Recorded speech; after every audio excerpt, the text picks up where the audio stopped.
Foam হবে যাবে আপনি কি রে ফোম একটু থাকে স্প্রে বার্থডে স্প্রে করে এই চুলের মধ্যে লাগতে যাবে না না না না এটা শুকা যায় আপনি চুলের ওই যে চুলের মধ্যে ফ্যান ছেড়ে দাও। বুঝেছে চুলের মধ্যে পুরানো উমাইজা কোথায় উমাইজা?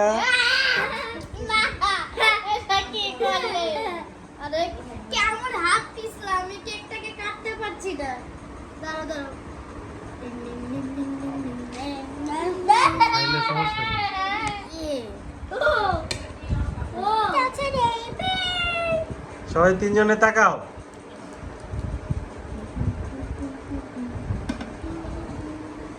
উমাইজাকে কাটতে দাও। উমাইজা কাটো কেক আমি ছাড়বো ভালোভাবে। ধরো এই নাও তোমরা পিজা খেয়েছো? হ্যাঁ আরে বাবা রে বাবা হ্যাঁ রাতে পিজা মতো আজকে ভাত খেতে পারবো না আমি তো খুলে না কেন তোমার বাকি এখন আর লাগবে না, দাও, দাও, দাও। ভালো আইনে খুব একটা আমি তো খুলে দিবে আবার ছাড়বো আমি কাটো মামা কাটো আম্মা আপনি হাত থেকে লন না হাত থেকে লন